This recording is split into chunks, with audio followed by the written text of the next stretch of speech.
Welcome back to Body Talk with Becks. This week, I had the pleasure of interviewing Jenny Jones. She was born with a rare condition called Familial Adenomatous Polyposis, also known as FAP.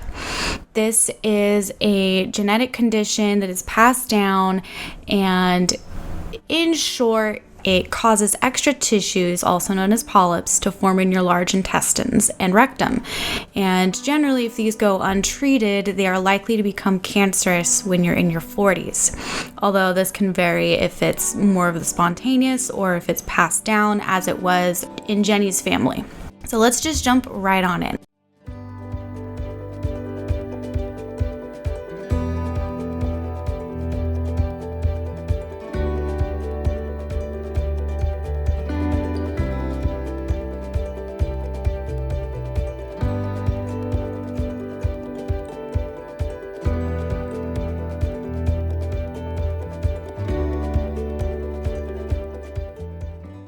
So I have a few technical questions to start with, and then we'll kind of move into more about the experience as well after that.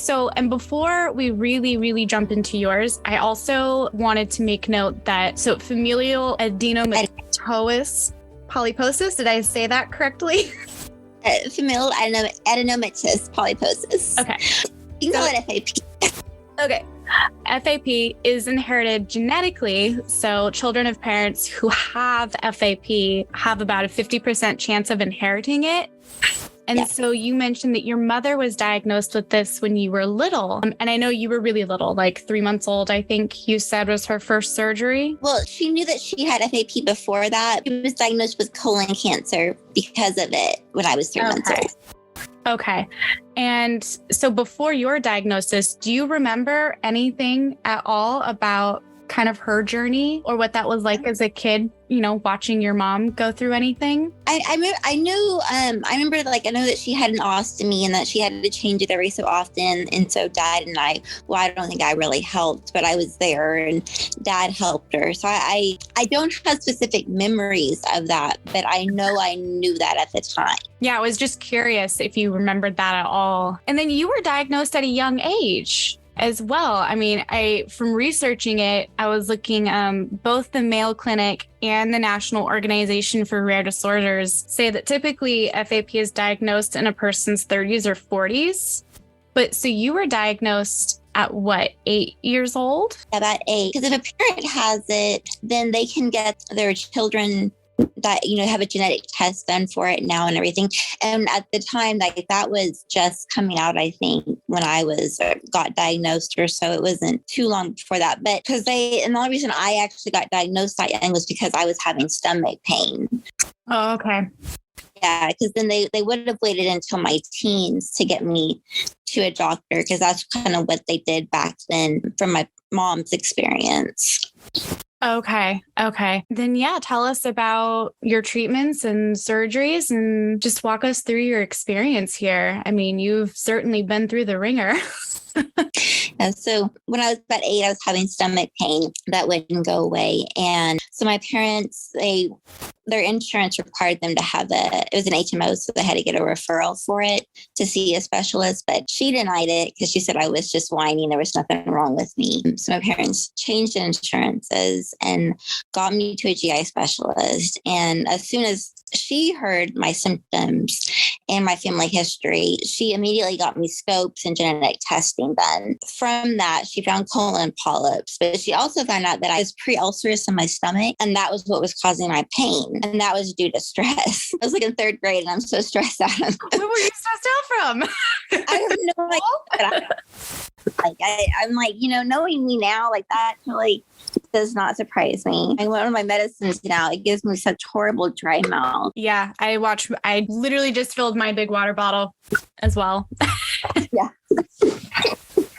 But so when she did the genetic testing, and that also confirmed that I had FAP. So when I was 9, my polyps were starting to turn cancerous. Wow. So they decided to go ahead and do the surgery to remove my colon. However, after the first surgery, then my incision got infected 2 weeks later. So I had to be taken back to the ER, and they had to cut open my incision in the ER and to clean it and pack it and everything. Oof. And they didn't give me any effective pain medicine though, or anesthesia back then. Oh my gosh. It was awful. And then a week later, I started having chronic abdominal pain again. And so my parents took me back to the ER, and they did an x-ray, and the doctor said there's nothing wrong with her. She's just whining. So the next morning, my parents took me back because the pain wasn't any better. And a different doctor did more testing, and he was like, well, your intestine has wrapped around itself and your surrounding organs, and we've got to get you into surgery to remove this part because it's cutting off your blood supply. And they were amazed that I had even made it through the night.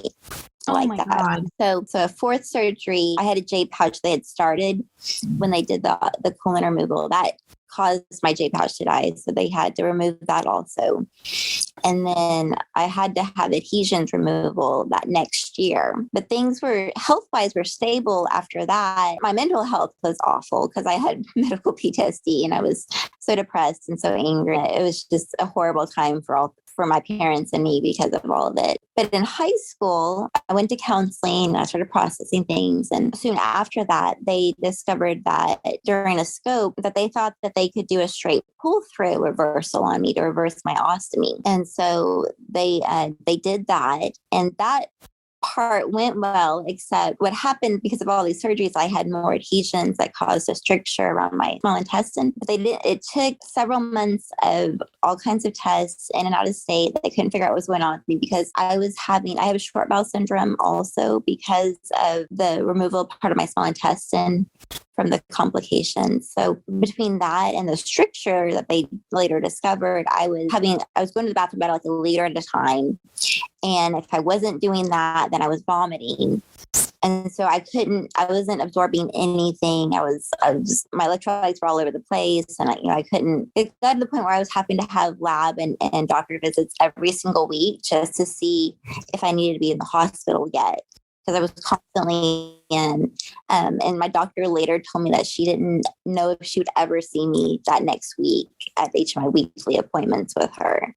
The last resort was to do an exploratory surgery, though, and that's when they discovered the adhesions stricture. And so they removed that. And it took probably about, 5 years for my body to adjust from all of that. And so I had a lot of pain.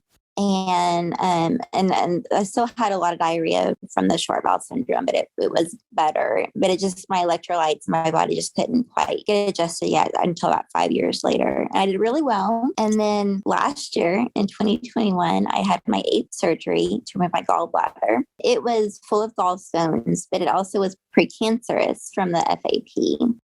Ugh. And that went well, except it triggered or made worse. I got diagnosed with abdominal migraine this year because 2 weeks after that surgery for my gallbladder removal, I started having all these different pains and they couldn't figure out what was going on. And I literally had to force myself to go to work. And then when I wasn't at work, I was in bed because that was the only thing that relieved my pain some. So I had to go through all these specialists and try to go through all these tests. And finally, they figured out it was abdominal migraine, which they think was actually started in 2015 when I fell and hit my head from dehydration.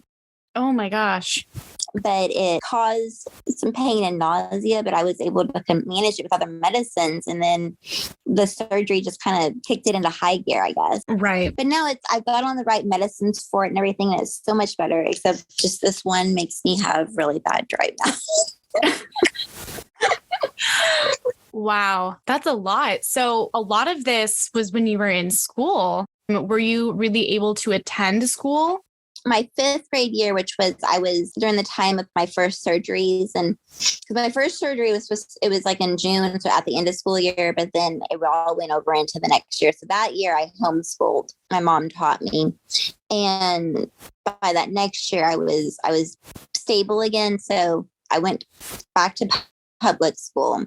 And then in high school, my high school they were amazing with me because I was in the hospital at least every few months after my reversal surgery. And they worked with me great. They had me do like home based. And so that way, if I didn't feel good enough to go to school, I could do it from home. My parents would go get my homework, and my teachers worked with me. And I even had one of my teachers tutor me, like even when I was in the hospital, so that to make sure that I could finish. And then in college, my professors were really good. They in high school and college, they gave me accommodations, and it was kind of always funny because when I'd have to go in the hospital, because in college it was a mix between my electrolytes and my hemoglobin being dropped out from me, because I have a bleeding ulcer from my short bowel syndrome also during that whole reversal. And so I didn't ever like tell my professors exactly why I needed to. I mean, I guess I didn't give them any medical facts. And so they'd be like, I gotta go to the hospital. I'm bleeding internally. I'll be back in a week. Or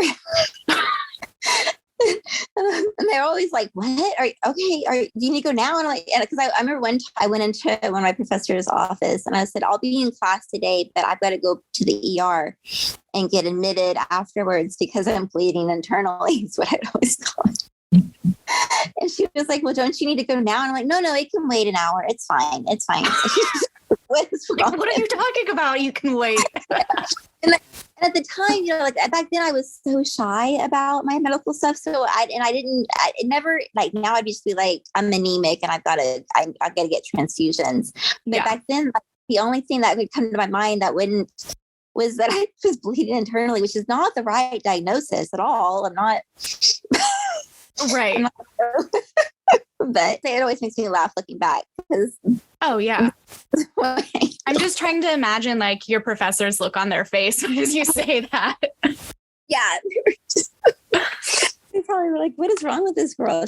That's amazing. They were so accommodating for you. Yeah, they were really amazing. And in grad school, I wasn't sick, but I had talked to them too about any time if I needed accommodations. And they were always wonderful. And I know some people have such a hard time with their schools accommodating and stuff.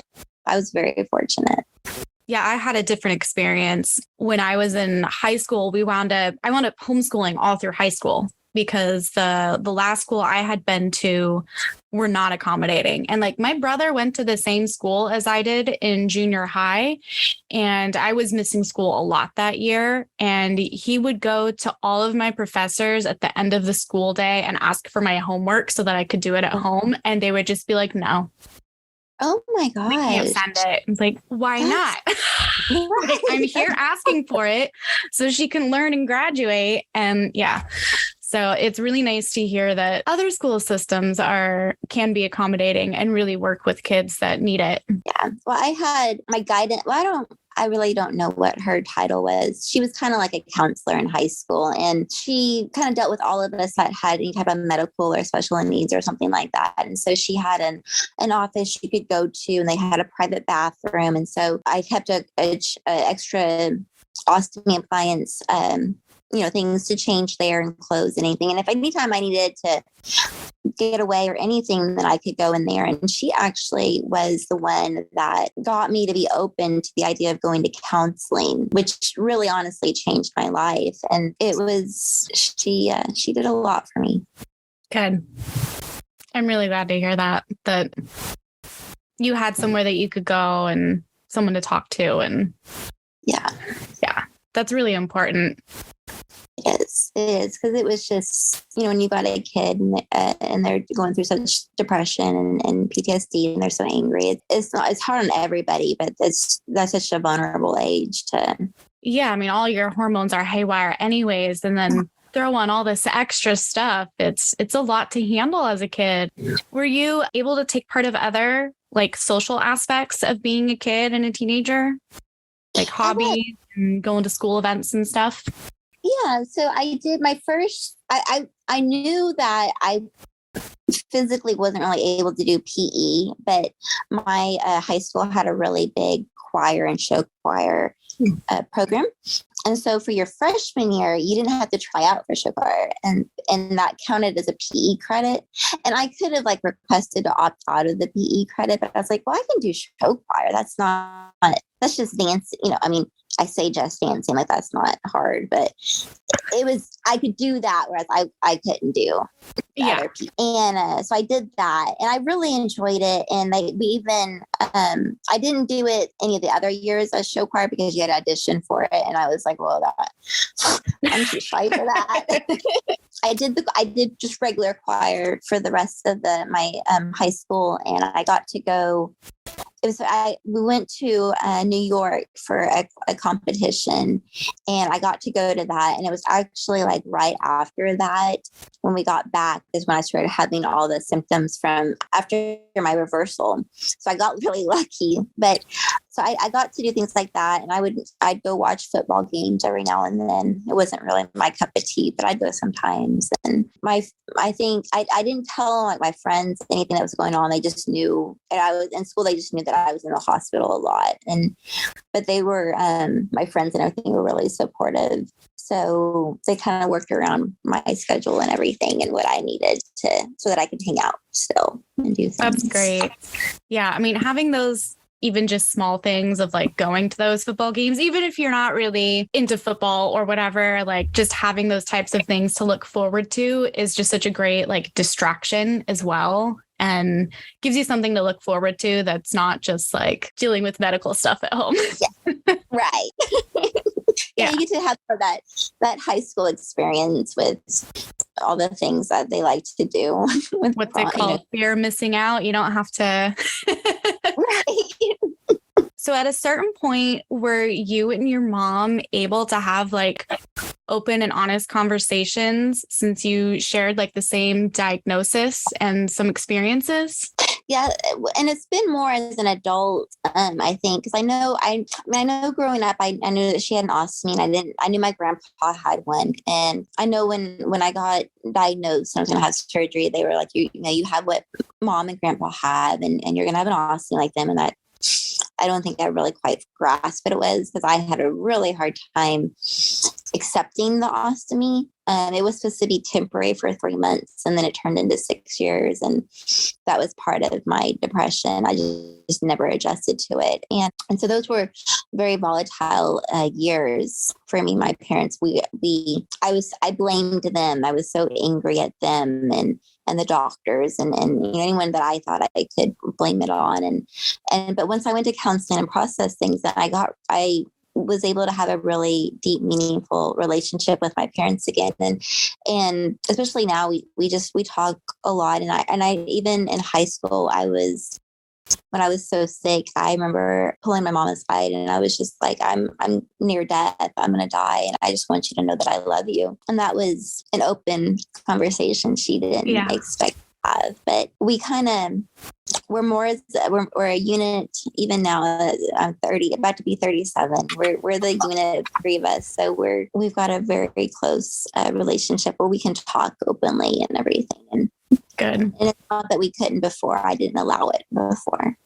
Yeah. I mean, I feel like I felt like I was close with my mom growing up as well, but I definitely have noticed that since becoming an adult, we've definitely grown a lot closer, and we can have more of those more open and honest conversations that you're talking about. They've become easier to have, and it's like easier to talk to her about things and ask questions. So I know, I just think it's a great opportunity for parents and kids to be able to forge those relationships. Absolutely. And I know it's harder, obviously, as you're a kid, like you were saying, you're angry for a while. And I mean, you should be, but it's also a great opportunity to grow out of that, which you've done. Yeah. And I think that's an important thing for both the parent and the child, because I know my parents had, I can only imagine the pain that I inflicted upon them. And so I know it's come full circle now where, we're so close again. And I think it's been healing for both of us, or we're all 3 of us, but I think especially my mom. So what are some things that you still do? You mentioned you have medications. Do you have any like special diets you have to mind? Do you do doctor's visits pretty regularly? I see. I go to a doctor about every 3 months. I have a variety of specialists that I go to for different things too. But so I'm getting lab work on a regular basis and everything. Sometimes I have to get iron infusions because of my anemia. I take a lot of iron pills for it to try to lengthen the time in between them. But usually once a year, I have to at least get a round of them. I can't do it enough. I have several medications to help manage different symptoms and try to keep my electrolytes, my minerals and vitamins in the right range and everything. And then I have to, right now, every 2 years is when I get scopes to check for polyps, and they check my ulcer and everything. And that varies from person to person. So my mom, she has to get scopes about every 4 months done, because of the rate her polyps grow. Mine are slower or not as many. And so they've been able to lengthen the time for me presently. And then I have to get a yearly thyroid ultrasound, because that's one of the cancers that's at higher risk with FAP2. So I do that every year also for it. Wow. That's a lot to keep track of. Yeah, I have to see like a nephrologist also, because I have cysts on my kidneys, which could either mean that there's one on both of them. So it could either be a polycystic kidney disease, which no one in my family has, which is also, I understand it's being inherited. But she thinks that it's because I'm dehydrated and it's caused me to have these cysts. And cysts are common with FAP, but because of my short bowel syndrome, I stay chronically dehydrated. It doesn't really matter how much I drink. So she monitors those to make sure that it's not affecting my, so they start to multiply or get too big, then it's going to start affecting my kidneys. And so she keeps track of that also, just in case. Yeah. Wow. Are those more likely to be benign cysts? Yeah, I think so. Like they're, because like the cysts, a lot of times with FAP, like it will especially get cysts that are just like under the skin, and they've always been benign. And I haven't really heard of a lot of people having cancerous cysts with FAP, but I'm sure it's a possibility. But she's a lower possibility. Yeah. And she doesn't think they're cancerous or anything. She hasn't seen any signs of it, at least. So that's good. That's really good. Yeah. So iron infusions, is that what you had said? Okay. What is that process like? So I was getting them. I was doing what's called Faraheme, and that's only 2 rounds. So I'd get one for about, it'd take an hour and a half total process, and I would do that twice for that round. That was all I had to do. But then I got switched to Vinifer because it was cheaper after my infusion clinic got sold to a different hospital, and there were a lot more. So, but Vinifer is 5 times for a round, and so they told me before that I could do that all in one sitting, and that would be like pretty much an all day thing. And I was like, well, that doesn't work well. I mean, they do let you go to the bathroom, but I mean, I should hope so. Yeah. I was like, I don't really want to worry about that for, 5-6 hours. So I go in once. So they would do about every 2 days. So twice a week I would go in and get, although I guess if I did a Monday, Wednesday, Friday, they would do three days a week, but I'd have to go in, allow at least a day in between them. Gotcha. To go that. So it wasn't too terrible. It's just kind of time consuming with 5 of them, but yeah.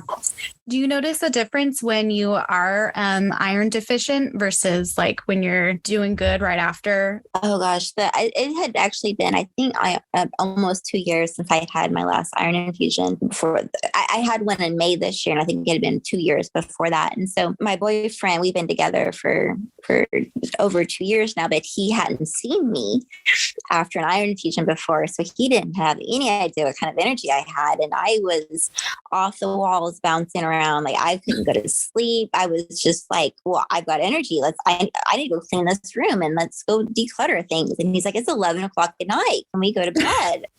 And I'm like, well, let me finish something real quick. And he's just like, oh my God. Like I couldn't, we would watch TV show after dinner, and I'd get up and he's like, "What are you doing?" I'm like, I'm decluttering this one closet. I'll be back in a bit. And he's just like, "What is wrong with you?" I have energy. That's what's wrong. But then of course, like, soon after my iron infusions this year, my ulcer started bleeding for 3 days. So I was like, no. Well, there my really big energy peak went down to just the normal energy peak. It's not super, it's a stable now, but I kind of got out of that where I couldn't sleep because of it. Now I'm in a more regular range. Gotcha. Okay. And so he knows everything that you've been through, and he's pretty understanding, and he's so great. He took me to my surgery last year for me and stayed with me. And my parents could have taken me, but with COVID and everything, they'd only let one person. And I was like, I don't, my mom, she had an ERCP like that same week, I think, like a couple of days before. And I was like, okay, you don't need to be up there because she always feels horrible after them. And I was like, and Dad needs to stay with you just in case you need something. And so I was like, because my mom was like, I want to go. And I was like, I know, but because of this, let's just let Mike do it. And so he took care of me, and he's so supportive and understanding. And it's kind of funny though, because he's pretty healthy. So I'll complain about a pain or something. He's like, do we need to go to the ER? And I'm like, no, it's pain. All they're going to do is give me pain medicine. And I don't want pain medicine because I don't like pain medicine. Right. I'm just going to suffer through it and see how I feel tomorrow. Yeah. That's cute though. Aw, he's so concerned. Yes, he is. And he's learning. He's just kind of like, well, hey, if you tell me if I need to take you. And I'm like, okay. That's adorable. Aw, I'm happy for you that you found someone that is so great with all that, because that's important in a partner. Absolutely. Yeah. And he's a graphic designer too. And so he actually, without me even asking him to, he helps me design different rare disease and chronic illness designs for I have a shop to raise funds for FAP research. And so he'll make up new designs for me and everything. That's adorable. Is that linked on your blog? It is. It is. Good. I'm going to link your blog in the show notes to this. So anyone who's listening that wants to check it out, they can go take a look at it. Yeah. And so check out the shop, everyone. Yeah. All the FAP Research Fund, I started it through NORD in 2015. So I donate all profits from the shop to that research fund. Amazing. Yeah. I mean, I just said you have a blog. And so all this, of course, was influenced by your own experiences. What else do you do with the blog? I mean, you write about your experiences. What else do you talk about on there? I'll do guest posts with other writers, or just anyone that's kind of, if they want to share their story, or they have. So I've had like a physical therapist write me a guest post about, therapy exercises to do after you have abdominal surgery. So I'll do, like, I've had some people talk about different types of counseling to help with like pain or different things like that. And then I'll also do kind of educational ones, like about desmoid tumors or how anemia affects the heart or things. So it's not necessarily, because like I don't have desmoid tumors, but that's part of the FAP. So not everybody has them, but there are people that do. So just kind of raising education too about things that even are not my exact experience, but they might. And so then I also, I expanded it into a YouTube channel. So I do short videos sometimes on things that may not necessarily be a actual written blog post about, or just kind of a quick something, a few minutes to what I want to share about something. And then I wrote a children's book called Lives of Polyposis, Zeke and Katie, that came out this year. And it's about FAP also, to help kids understand what that is for if they have it or a loved one has it. And then I'm on social media too, because I'm always trying to find different ways to raise awareness for it all. Yeah. Yeah. I mean, that's something about having a rare disease, is when you talk to people, even sometimes doctors, I've had to explain, what I have and what I've been through, and they won't even know, you'll list a name of a surgery you've had, and they're like, I don't know what that is. Right. Yeah. Yeah, it makes such a difference to be prepared to be able to educate your doctor about your own disease and history and what you're needing going forward. Yeah. At the same time, sometimes I feel like I walk into the doctor's office and she's like, oh boy. Yeah. Her again. She's going to tell me exactly what she wants and needs. I know my GI doctor, they told me that I utilize their online portal more than any other patient they have. I was like, I believe it. Yeah. I mean, if you know what you need and you have access to it online to, schedule appointments and get medications and things, why not be proactive? Absolutely. And they weren't meaning it negatively, but right, it was right. They were like, yeah, you're probably the most active on there. I'm like, well, yeah. I mean, because when I get on my online account, it gives me anytime I get any lab results or any type of tests I've had done, like imaging tests or things, they post on my thing before, because it usually will post, as soon as it's been processed. And so I see it before a doctor ever calls me. And so I immediately get on and message my doctor. I kind of do the same thing too. Yeah, I don't I'm just like, okay, so these are my questions, or what are we doing, or this is what I think we should do now. But I think it makes a difference, though, and they and a good doctor is going to know that you know your body, and so that I think they're like, well, they know what's going on, which is a very good thing, and they're advocating for themselves. So a good doctor, I don't think is going to mind. Yeah. Yeah. Well, and they're going to understand too that the more that you demonstrate that you know your body, the more they're going to believe you when you have an issue and actually try to help you find the source to fix it. Absolutely. It was funny because I found this neurologist this year because I had gone through all these different specialists trying to figure out what was going on, and he diagnosed me with abdominal migraine. And it was I have a lot of anxiety and fear with new doctors because of my medical experiences in the past. And so I was just like, I was having like every week, it seemed like I'd have a new symptom. And so I'd call and tell them about it and everything.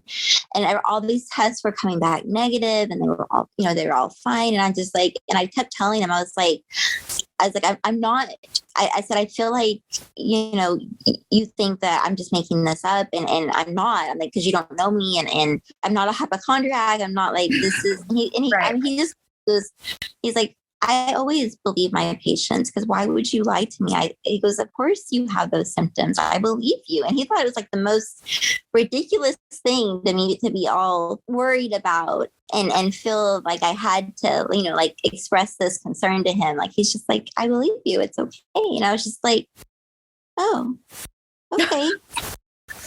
Like a weight off your shoulders. And then my overthinking brain was like, well, now what does he think? Because I brought this up to him twice now. Like, and I was, and he's just, I'm like, it's okay. It's fine. He believes me. It's fine. Just calm down. Wow. Do you mind? I'm curious because I never had an ostomy bag of any sort. Do you mind talking to me about what that was like? Now, and granted, as an adult now who has gone to counseling and accepted things, I absolutely believe that I would handle this completely different now than I did as a kid, because back then I absolutely hated it. And I hated myself I judged myself for it. And I attached that negative stigma that some people have about him to myself. And by no means was that accurate or correct or anything. I should not have done that. And it's not, there's nothing wrong with an ostomy. I went to yeah. But some people with an ostomy, they can change their bag like once a week or every 10 days or something. I never had that experience. So I had an ileostomy, so I had a lot of liquid output.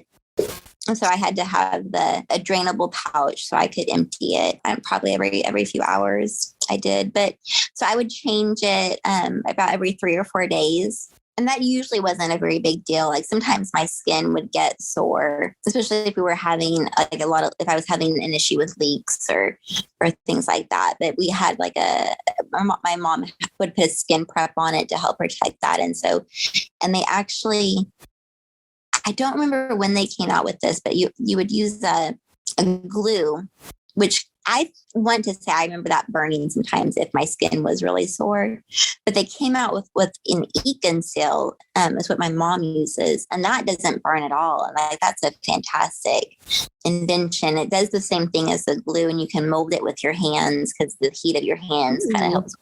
It doesn't sting or anything. But I don't remember when that came out. So I don't remember if I got to use it or not, but I know my mom uses it and has good luck with it. But I never wanted to let the bag get too full because then it would cause a leak. But I'm a side stomach sleeper. And so I figured out a way to kind of sleep on my side without actually laying on my back. So I could still kind of sleep on my side.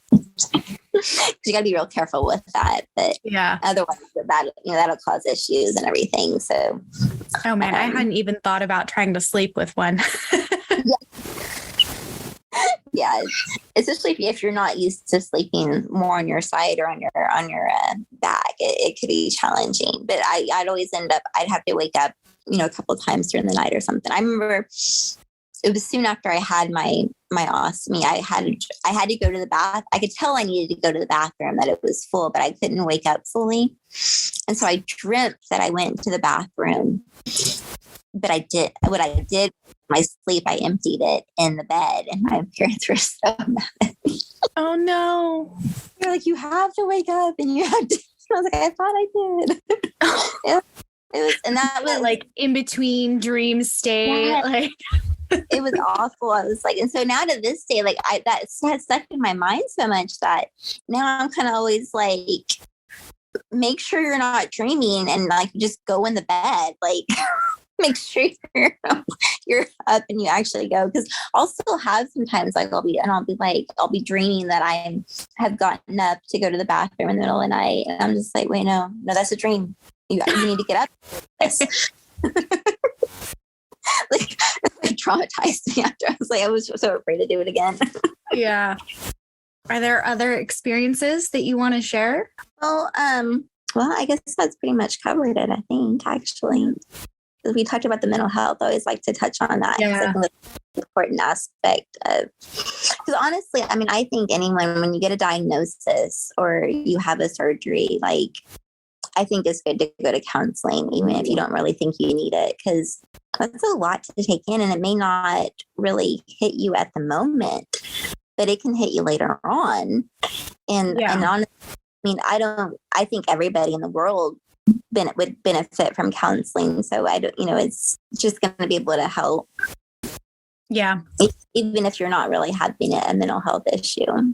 Yeah. No, I tried to think of questions that covered everything. It was like, because medical things don't just affect your physical health. I mean, it affects your relationships. It affects how you view life. It affects your mental health. I mean, it affects every aspect of your life. So I think it's probably been the most interesting for my parents because they were the ones that saw me through all of these things. But because people that see me now, I think they're probably like, I can't imagine that you were like this before. Because I went from this extremely shy, I was always a shy child, even before my medical stuff. And then when I got my medical stuff going on, then I got even more shy because I was embarrassed and I didn't want anybody to know and all this stuff. And over the year, I mean, it took me close to 3 decades. Well, let's say 2.5 decades.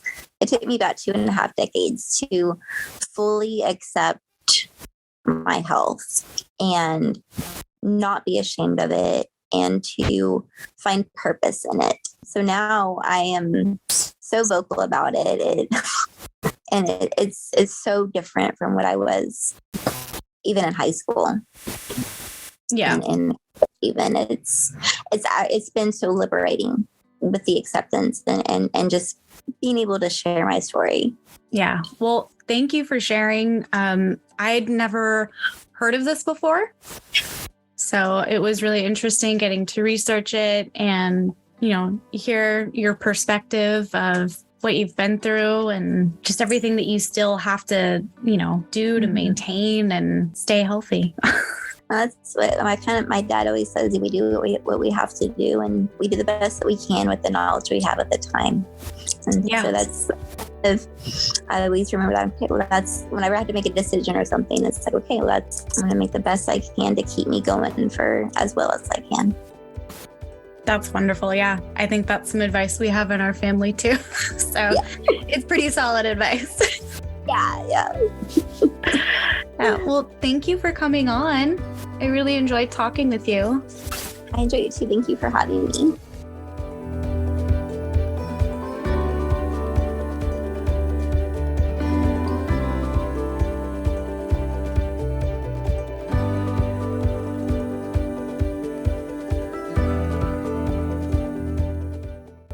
Thanks for listening to this week's episode of Body Talk with Becks. I hope you found it as informative and eye-opening as I did, talking with Jenny about FAP and its long-lasting effects that it's had on her life. If you enjoyed this episode, please leave me a review on Apple Podcasts or wherever you listen to podcasts at. Also consider becoming a patron on patreon.com. We just rolled out some new great stickers for patrons. They're also available on the website if you prefer to just go pick up a sticker there.